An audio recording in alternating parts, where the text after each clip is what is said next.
Assalamualaikum warahmatullahi wabarakatuh. Perkenalkan, nama saya Jessa Fianti dari kelas 12 IPS 1. Saya ingin mempresentasikan tentang karakteristik negara maju. Nah, negara yang saya pilih adalah negara Belanda. Nah, di sini ada bendera negara Belanda dan bangunan ikonik negara Belanda, yaitu bangunan kincir angin dan bunga khas Belanda, yaitu bunga tulip. Nah, yang akan dibahas yaitu sejarah Belanda, letak Belanda, iklim dan keadaan alam, demografi, pemerintahan, dan perekonomian. Bendera Belanda. Bendera Belanda berasal dari Perang 80 tahun, yaitu dari 1568 sampai 1648. Perang kemerdekaan antara Belanda dan Spanyol. Provinsi-provinsi yang memberontak berjuang dengan memakai warna lambang Pangeran Oranye. Oranye, putih, dan biru. Secara bertahap, warna oranye berubah menjadi warna merah. Arti dari bendera nasional Kerajaan Belanda, yaitu muka bendera berwarna merah terang, putih, dan biru kobalt dalam urutan dari atas ke bawah. Gaya bendera 3 warna horizontal klasik itu umumnya berarti Belanda. Warna biru menandakan negara menghadap samudra, melambangkan kebahagiaan rakyat. Putih melambangkan kebebasan, kesetaraan, dan demokrasi, serta mewakili karakter sederhana masyarakat. Dan merah melambangkan kemenangan revolusi. Selanjutnya, sejarah Belanda. Sejarah negeri Belanda adalah sejarah bangsa maritim yang tumbuh dan berkembang di daerah tanah rendah delta sungai yang bermuara ke Laut Utara di kawasan barat laut benua Eropa. Pada abad pertengahan, Wangsa Karoling berhasil menguasai daerah ini dan memperluas wilayah kekuasaan mereka hingga mencakup hampir seluruh kawasan barat Eropa. Pada tahun 1433, Adipati Burgundia berhasil menguasai seluruh daerah tanah rendah di Kadipaten Lotaringia Hilir dan mendirikan Swapraja negeri Belanda Burgundia. Pada zaman keemasan negeri Belanda yang mencapai puncaknya sekitar tahun 1667, terjadi perkembangan di bidang usaha, dagang, industri, seni rupa, dan ilmu pengetahuan. Pada abad ke-18, kedikdayaan dan kemakmuran negeri Belanda merosot. Negara ini melemah akibat berulang kali berperang melawan negara-negara tetangga yang lebih kuat, yakni Inggris dan Prancis. Setelah rezim Napoleon tumbang pada kurun waktu 1813 sampai 1815, berdiri Kerajaan Belanda Serikat dengan wilayah yang diperluas dan diperintah Wangsa Oranye selaku kepala monarki yang juga berdaulat atas Belgia dan Luxembourg. Selanjutnya, letak Belanda. Letak negara Belanda terletak antara 50 derajat lintang utara sampai 53 derajat 33 lintang utara. Dan di antara 3 derajat 22 bujur timur sampai 7 derajat 15 bujur timur. Luas keseluruhannya berkisar 40.922 km. Batas-batas negaranya meliputi di wilayah bagian barat berbatasan dengan Laut Utara. Pada wilayah bagian utara berbatasan dengan Laut Utara, pada wilayah bagian timur berbatasan dengan Jerman, pada wilayah bagian selatan berbatasan dengan negara Belgia.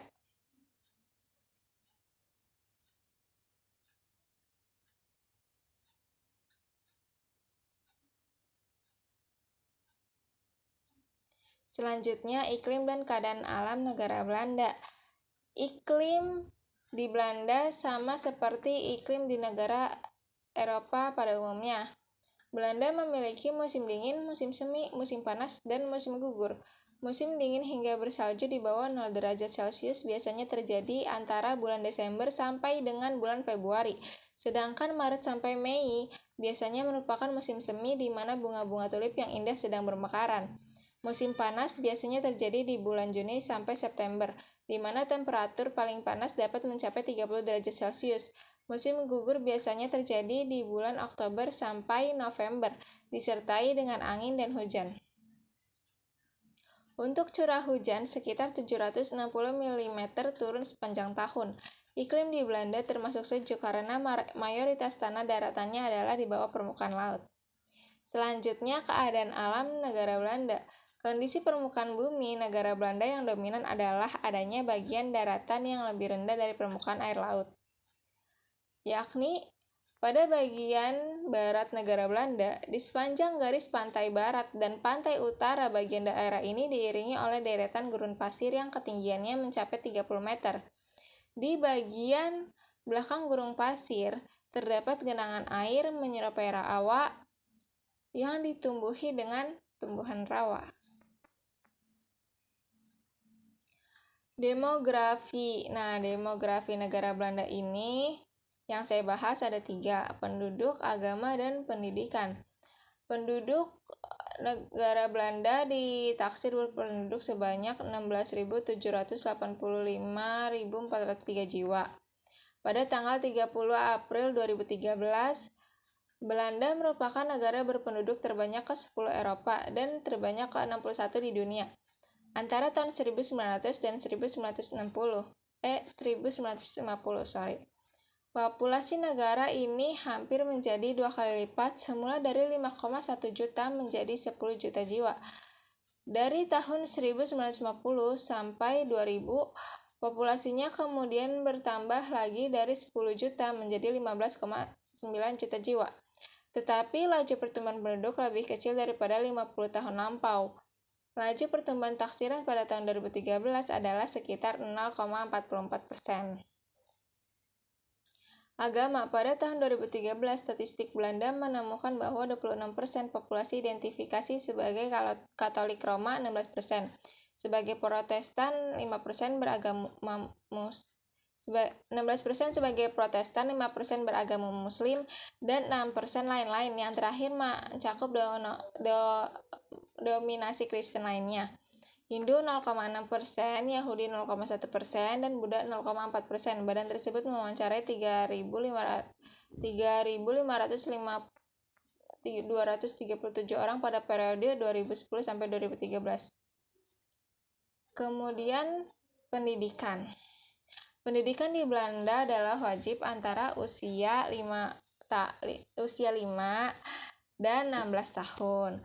Jika seorang anak tidak memiliki kualifikasi awal, yaitu gelar HAVO, VWO, atau MBO 2+, mereka masih harus untuk menghadiri kelas sampai mereka mencapai kualifikasi atau pencapaian tersebut di usia 18. Semua anak di Belanda biasanya bersekolah di sekolah dasar dari rata-rata usia 4-12. Ini terdiri dari 8 kelas. Yang pertama adalah fakultatif, berdasarkan tes bakat, rekomendasi guru kelas 8, dan pendapat orang tua atau wali murid. Pilihan dibuat untuk salah satu dari 3 aliran utama pendidikan menengah. Setelah menyelesaikan aliran tertentu, seorang murid masih dapat melanjutkan di tahun kedua di belakang aliran berikutnya.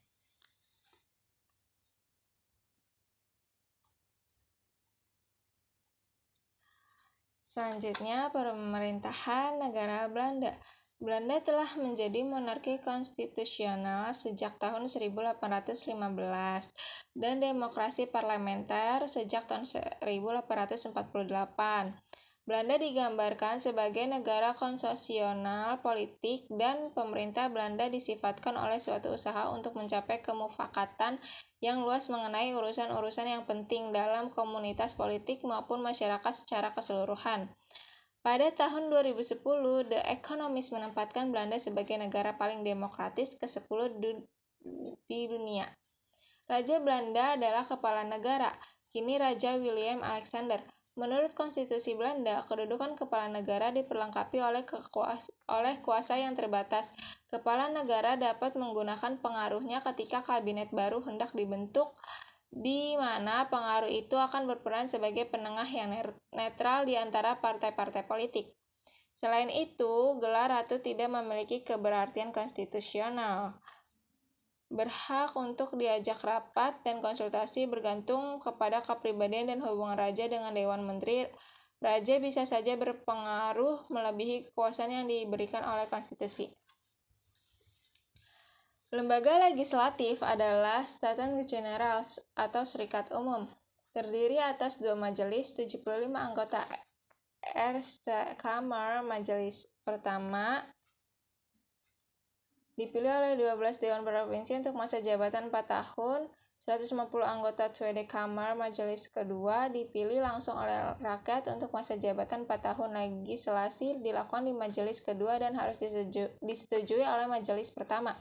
Perdana Menteri dan anggota kabinet lainnya diangkat oleh raja dari partai politik dengan mayoritas di Staten-Generaal.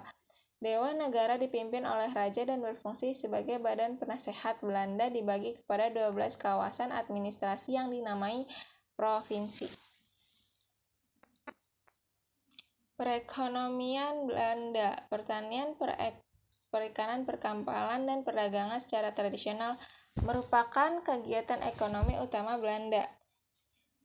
Manufaktur sekarang memainkan peran yang dominan dalam perekonomian, industri, perbankan, dan jasa lainnya juga vital.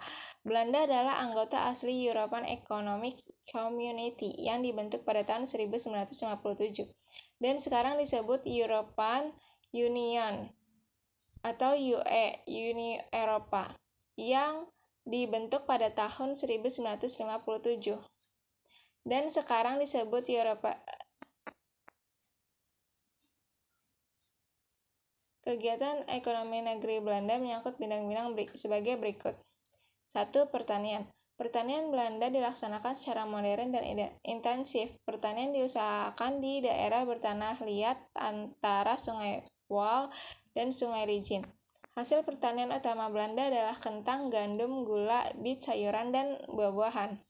2. Peternakan. Peternakan Belanda dilaksanakan secara intensif. Beberapa binatang ternak yang ada yaitu ayam, lembu, dan babi. Hasil sampingan peternakan Belanda adalah keju dan susu.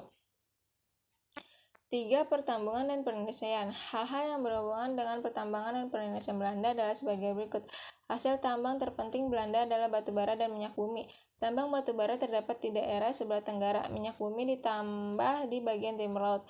Pabrik mentega dalam kaleng dan keju terdapat di Friesland. Pabrik pesawat terbang Fokker terdapat di Amsterdam. Industri rasio dan lampu listrik terdapat di Eindhoven.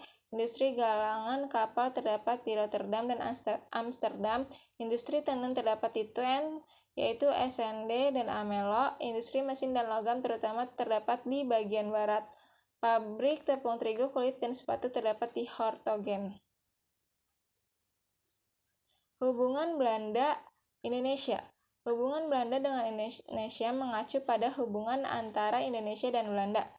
Hubungan yang dimulai selama perdagangan rempah-rempah dan Belanda mulai membuat pos perdagangan di Hindia Belanda sebelum menjajah Indonesia. Kemudian setelah kemerdekaan Indonesia, hubungan Indonesia dan Belanda ini penuh lika-liku hingga akhirnya kunjungan Menteri Luar Negeri Belanda, Bernard Borg, ke Indonesia pada tahun 2005 untuk merayakan ulang tahun kemerdekaan ke-60. Ditandai dengan momen bersejarah dalam hubungan antara kedua negara. Setelah berkunjung, hubungan antara Indonesia dan Belanda lebih lanjut ditingkatkan dan diperkuat oleh perluasan kerjasama dalam berbagai bidang.